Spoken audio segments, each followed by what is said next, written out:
take that. Okay. Good morning, everyone. Okay. The class has been interesting, specifically for the one we had last week that talked about the digital marketing tools, where we're exposed to so many tools, like the keyword research tools, the content creation tools, social media management tools, email marketing tools, analytic tools, then search engine optimization tools. We also spoke about what are the hierarchy as a digital marketer. What are those things you should do? Like, what are the sequence of activities one should do before when carrying out a campaign or when one wants to do a digital marketing. So, what are those steps that one should take? Then the one that interests me more is the social media management tools, where the lecturer, or will I say the instructor that day, spoke about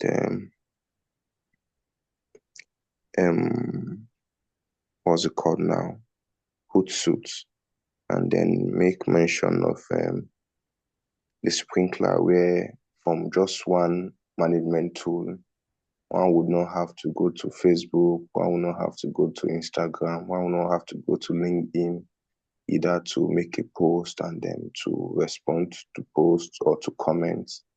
Just from one management tool, one can do all that. And one can also schedule their posts. For instance, I will say I want the post for the following week and then the time when I want them to be posted. So that Have you was it. But practiced any? yes, I use Hootsuite before now, but my only challenge here is that I think due to time constraints, she was unable to give some practical examples or show us how to go about. But she did that of the I think when it was going to the tail end of the class, when she no longer had time. But she showed us how to do the keyword research tool when she made use of the SEMrush. And which other one again? And she also spoke about the email marketing tool. So, but then without giving how they can be done, I think due to time constraint. So, if there's any challenge I would say I have is the fact that we don't have enough time for our practical presentation. But in general, the lectures has been an eye-opener and it has been educative. Thank you. All right. Thank you so much. Thank you. Obviously for the kind of program that we are doing, it's like a crash program. I think I said it at the beginning of the program that each of these classes that we have compressed into the modules that we have compressed into these 4 days, they are like, all of them are like trainings on their own. You can't use, if you decide to become a professional, you can't even use 4 Saturdays to finish at times, including practical, to finish social media marketing. But we'll do our best, and especially for those who get into it day and day. Once you get an idea, you begin to use, and then you find out that you're able to take it further. So that's the whole idea. But well done. Thank you so much. Emmanuel, morning.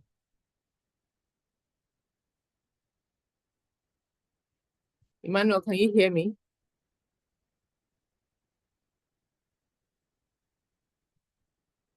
Okay, I hope you can. But fine, we are going straight into the class. It's also Good morning. okay, Okay, morning. Morning. My You were network. in class. Yes, you were in class last week. Yes. All right, great. So I just wanted to get a quick feedback from you before we go into class today to ask you that just give your feedback on class so far, what you have learned, one or two things you will say you've picked, and then we'll go straight into today's class. We have 2 sessions, so we are going to be very fast. We want to do practical today too. So let's go, Emmanuel. Okay, so the link for the first class was sent to me because I wasn't in the class. Then I watched it, and it was very insightful. That the first thing I learned that was very interesting was that you can't pay for ads online. Like you can use Google Ads, you can use social media ads to find your target audience and reach out for your business or whatever industry you are in order to find customers or sell products. That was what caught my attention. Okay, for last week.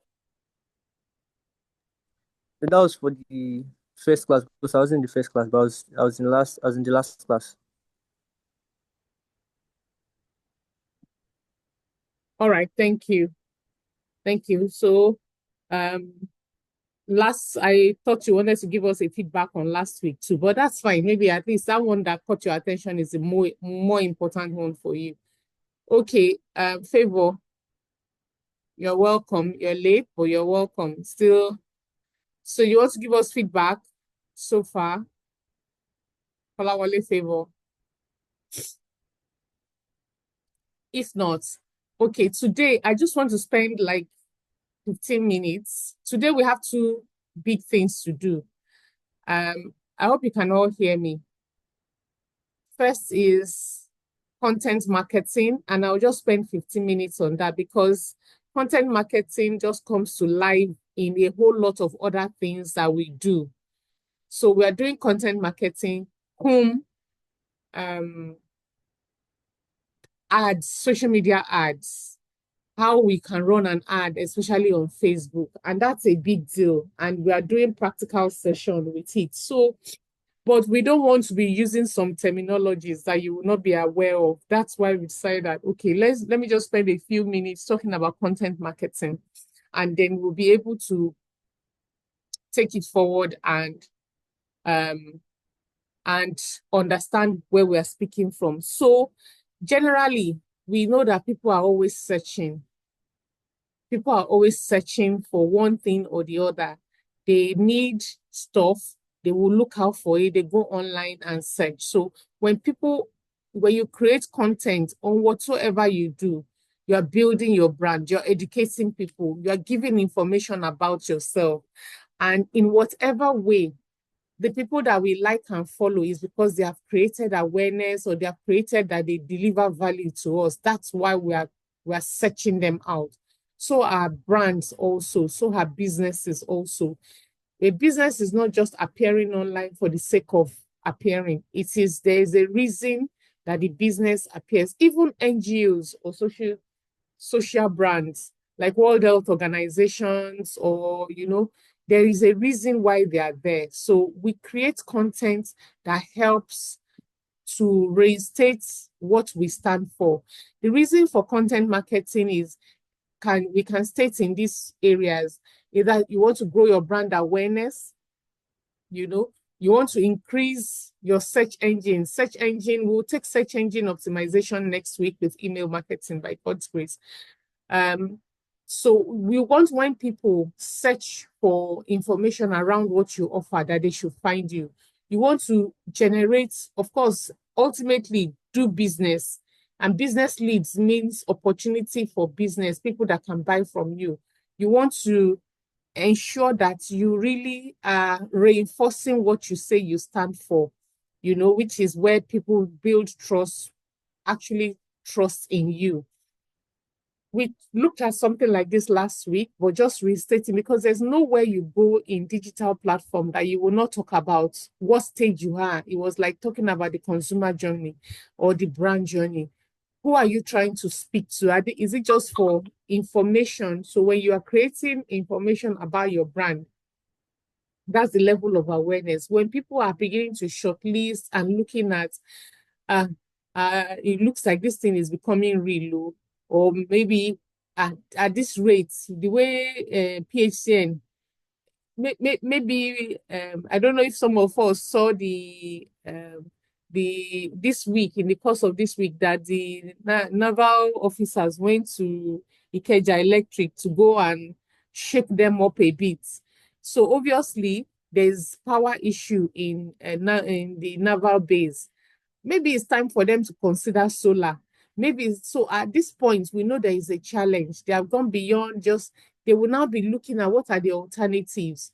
I mean, yes, people will be scared to do, might be scared to do business with how big they are, but just saying that, then they will now narrow down to what are the options, what kind of solar. Of course, when you're talking solar, you're talking batteries, you're talking panels, you're talking inverters, you're talking so many things. Within all that space, there are people who provide services. They can decide to buy it through one person. They can decide to buy a battery from here, buy this from here. That is the consideration stage. Because now they are really, really looking at the details. It's like those people that provide baby stuff, that maybe you provide booties or you provide palm. When oftentimes people like that, they work hand in hand with maternity center. And so when in a form, if they give you a form to fill and they just ask you, and this is a bit female oriented, but you just align, once they ask you something like, when is your expected delivery date, we call it EDD, and you give them an idea. If it is still 9 months away, they will not be targeting you much. But once it's now beginning to be 2 months away, 3 months away, they will now be sending you information that will make you order, because at that point, they expect you to be thinking of conversion. At 9 months away, it's just for awareness that, oh, they are there, just in case. At 6 months, oh, now you're shortlisting. They will now start selling the features of the pram to you. Oh, you can collapse it like this. It's baby friendly. Is this, is that? But at some point, you have gone beyond that. It is maybe price. It is maybe delivery. That's what makes conversion. Of course, conversion is the dream of all business sales, because that's where money exchanges, and that's where they take the step, not necessarily money exchanging, and that's where they give you willingly what you want them to give you. So conversion is big. And then retention is, like we had said before, where they are able to, so whatever content you want to create, there are different of your customers in different categories that fall into these areas. So you must ensure that you create content that is relevant, that is useful, and all that. There's this one I also like to speak about. Content can be said to be topical or evergreen. Topical contents are like trending contents. They happen now, but after some time, they will fizzle. They will happen again. It's like now, what is topical? Ramadan is topical.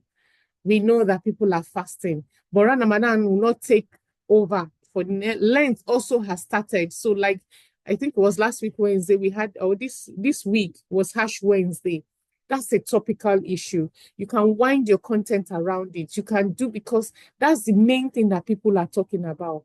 But evergreen content, the sun will always rise in the morning, and the sun will forever rise in the morning as long as there's heaven and earth.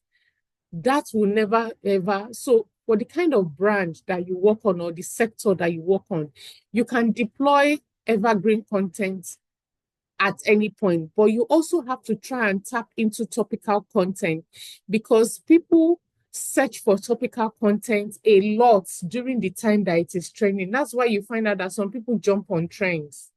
So today, for example, let me stop talking. What does today represent globally? Can somebody tell me? The 8th of March, what does it represent globally? Please unmute so I know that somebody can hear me and respond. International Women's Day. Thank you. So International Women's Day. Today is International Women's Day. It's a topical content. By next week, it will not be relevant anymore. But today, many people will not be searching for evergreen content. They will be looking at content related to women. They're talking about women's rights. They're talking about how the world quota, everything.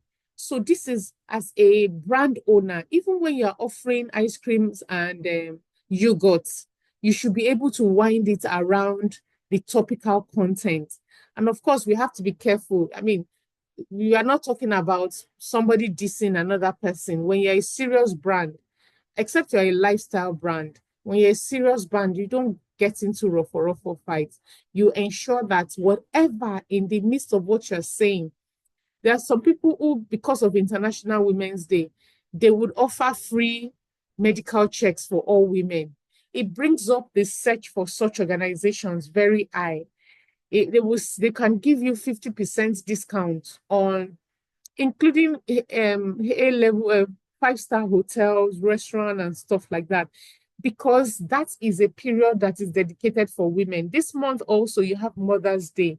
So oftentimes some brands just do it that the whole of March is dedicated specially for women. Those are things to do with topical content. Now, I'm taking, because this is an extensive slide that we use for very detailed, the one that is full, what's it called? Full class. So content strategy is when you decide to, I would round up soon. I am very conscious of my time. So I'm just, like I said, trying to take it as areas that would make sense to you, because everything at this point is not what you need. You have to come up with a strategy. I remember we had shared buyer persona. We shared a template at the beginning for buyer persona, where we talked about, where we said it's important to define your audience. Defining your audience is critical. So when creating content for your audience, we have shared where in terms of user journey. That's why I ensured that some of the terminologies that you will be seeing, we already have created something in that regard. So who are my audience? What do they need? They might be in different categories. I want people to come back and buy. Maybe you found out that those people that have bought before, they don't come back to buy. Is it because your product lasts so long, or they are not satisfied? That's a category of audience. The kind of messaging you will give to them will be different from the kind of messaging that you will give to those who are not even aware of you. It's different from those who have come to prize you and have not. And for some of us who do apps and all that, maybe you subscribe. For example, if you do like a LinkedIn premium subscription, by the time you want to opt out, at that point where you are opting out, they will tell you that, okay, you know what, let's give you 50% discount on your subscription rate. Maybe they had offered your subscription at $20 before, and you're like, okay, I'm done with premium, let me opt out. The point where you are, because they know that retention, that is a market for retention. If we're not at that stage, they won't be offering you that 50%. So those are different strategies, but strategy works with the kind of brand or audience that you are talking about. Remember, content is ever evolving, and you must think about what will work with your audience. So in summary, this is like the summary of the page that what we've talked about so far. Content marketing entails you giving valuable content to your audience that will enhance them in different ways. We've talked about SEO, talked about awareness, talked about establishing trust and all that. Content marketing is very key. You also know that there's a funnel, and you need to know where your audience is. You need to know where you want your content to align with the type of audience that you are talking about. We've talked about topical content and also evergreen content, and the fact that you have to key into it from time to time. Some examples of evergreen content are like frequently asked questions. They are like, you know, when you when you create things that you will always find information. So for example, let me use the solar space, for example. There would always, the measurements, the way the intensity of the sun, for example, is measured, it will always be relevant. Maybe it may not change in a hurry. So it's just for education purpose. So someone in that space can say, this is how heat is measured, or the intensity, or something, in the solar space. And you need this much sunlight to be able to power this much. It might sound technical, but it is always relevant. So if you have this size of power battery, it can take care of the type of fridge, television, and all that for a period of time, even without recharging, or recharging with electricity. Those are evergreen content in that space. But like we had said, International Women's Day is a topical content. Our content strategy, we must be deliberate about. Your content goal is something that you cannot do without. Before you start writing, before you start coming up with anything, you must have, what is the objective? And remember that different content comes in at different times. So because you are deploying in this area doesn't mean that you cannot, but you have to be very, very clear about what you're trying to achieve. When deploying your content, especially on social media, you have to be consistent. Consistency is important. The timing is important. You can study it. I mean, the truth is, we are not robots. We are not AI. So there are times that we might miss the mark. That's the truth. But the more we pick up skills, the more we get better, the more improved. All this, the value of what we are doing will translate in our brand value and the appreciation online.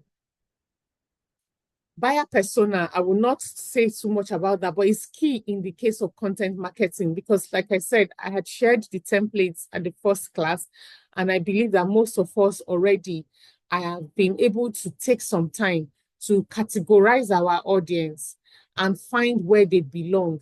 They might change. The truth is, the audience keeps changing. I was reading an article not too long ago, and it's interesting because some of the Gen Zs are on this platform right now listening. Like 5 years ago, it felt like Gen Zs will not grow. That Gen Z. Gradually, we are going to be easing this Gen Z out of our conversation and be moving it into Generation Alpha, Gen Alpha, which is the next generation after Gen Z. But what is critical is that people are getting older every day.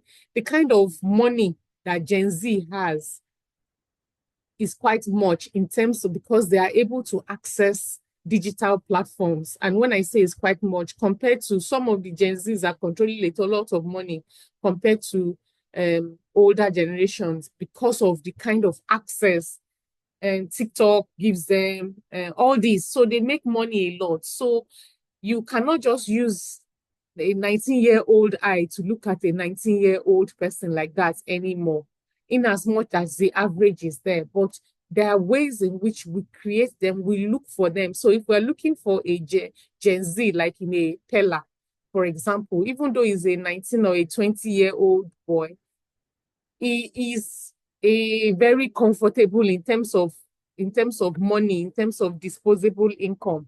And there are probably people in his category. There are lots of people behind the scenes for him that would also be able to just close their eyes, open their eyes and say, come and put solar on all. I cannot let Ikeja Electric, come and solar everywhere, including my toilets, including my... So that is a buyer persona on its own. That means you are targeting people who have presence online, who have strong followership. And if you are looking for such people in that space, then you have to be glued to probably TikTok for some time. You have to be looking at them. Who are the people who keep busting the online space? Or you look for reports. You look for reports that have those handles.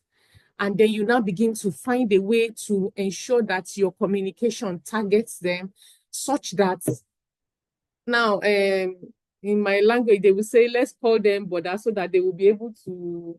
Who says that is the money that you need, depending on what you are willing to do. Boda Pella, come and buy. Pella can decide to buy a 20 million commission a 20 million worth of solar powering. It might not even be for him. It could be for, I think it's from Ikorodu or something. He can decide to go and give for their part of their social responsibility that they all try to do from time to time. So coming down to my point is we have to find a way to define who our buyer, who our audience, who we want to be the customer, and then create information content that would engage them, that would be in the space where they're getting interested in. We talked a lot about tools last week. So before you create content itself, remember you have to use a number of tools, and I will not go back into that. In summary, to shape your best practice for incorporating buyer persona into your is prioritizing the persona, what's your budget, and ensuring that you meet your KPI. Also, tools will always help you. 34. Okay, I'm not going with social listening tool. There's a particular, competitors. Now, just to keep an eye, it is not being a principality of power when you decide to be monitoring your competition online. It's very important. And monitoring them doesn't mean that you sit on their page. When you Google, for example, you Google your product and your competition comes before you, it already tells you that they are doing something more than you. So what does that mean? Is it that they are spending more money? Assuming they are not spending more money, what are they doing? So if it is SEO, that means you have something to do. That's part of what is called social listening. And there are still tools, but competition is usually one of the ways you can find what it is that resonates with your brand. You can, from time to time, pick what they're talking about. In the general world, talking about sustainability, talking about green, talking about is a big conversation. Where are you in that space, depending on how large or how small you are? So if you want to do your competitors' analysis or audits, it's very important. Take time, study their platform, study their channels, study their followership, study their ranking on search engine, key competition that you see. There is just one of the ways in which you can also help you in coming up with content, The final side of my content marketing for today is, just give me a second, is I'm going to just be rounding up is ChatGPT. I think we talked about content creation. Content creation can be done through different means. You can curate, which is using other people's content. You can create. You can curate, you can create. There are different types of contents. And for those who can see it, and this is supposed to cover a whole range of content. White papers are like the biggest, where you present at World Economic Forum, you present at very, very, very premium audience. You can create ebooks, you can create videos, these are all content. Podcasts is a big deal now. Many people even convert a corner of their rooms to podcasts. And so what can you do? You can create templates and checklists for various, you can be the one that is checking on other people, Some people what's this? All they do is gather information and listing. They're called listing sites. So all they do as their own content is they come and present the 10 travel agencies you need. They are not and those are curated content. They're called curated content. They are actually not creating anything new. They are harmonizing information. And guess what? They actually have high SEO. because they bring in all those people that, so for example, I want to write about the 10 top travel blogs in Nigeria. I write about it, I list them. Then the next one, I write about the 10 eateries in Nigeria. People will know me as the platform that just does listing, but they will probably trust my platform because I bring all the information to them. It's like a Gigi. A Gigi is a platform where other people sell, So find the kind of platform that you want to, and be strong at it. Be strong at it. Some people, we know that already. And it's not just about blogs, even on social media. All some people are known for is critiquing others. It's a strategy, is their kind of content that they do and they are known for. Now, finally, note that contents are not easy to just be dropping every day. You can plan your content with something we call content calendar. You can plan your content with content calendar. You ensure that you have the content calendar, you have an idea what you want to share on a particular day, and you make sure that you put the content in the right blogs. And like Hamed reminded us at the beginning of this class, that we talked about management tools like Hootsuite, Sprinkler, and stuff like that. So you can create the content, schedule it. Some people that you see that are posting International Women's Day posts today, it's not because they created the content today. They may have created that content since January this year, but they've plugged it into, first they have identified the international days, they've created content, and now they use those social media management to distribute the content. That is the way those contents easily go. Okay, I think on that note, I am going to be saying this is where I will draw the curtains for for content marketing. Do we have any questions? Do we have any questions? Because we'll be going straight into our next session, which I know that is going to take some time, and that's why we're giving it more time. The how to run ads. In the meantime, please note that I have dropped the link. I'm going to drop it again. We have the feedback link for this training. Please, we would like you to fill it, because we always get feedback. We don't want it to be on the last Saturday that we'll now be getting the feedback. At times, some of you take some time to give us feedback from our experience.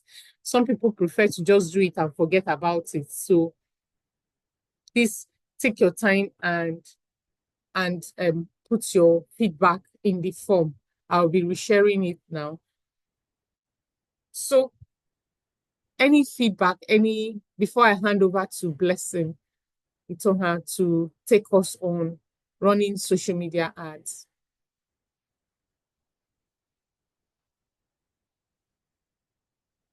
No comments, right? Okay, thank you. I will take it that I know what we have said is we are all together. So on this note, Itonha, you're there. I'm handing over to you. Okay, ma. Good morning, everybody. Let me share my screen. I hope we can all hear me. Okay. Yes, we can. Okay. I'm trying to share my entire screen. Okay.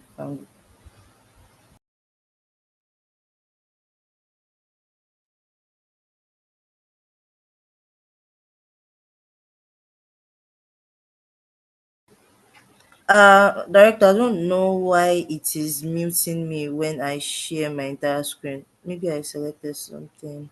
Okay. All right.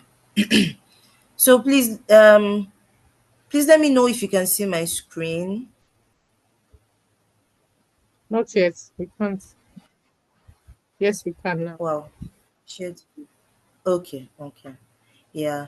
So today we're going to be doing meta ads, and Let me just it's going interrupt to be very practical. briefly. Yes, ma'am.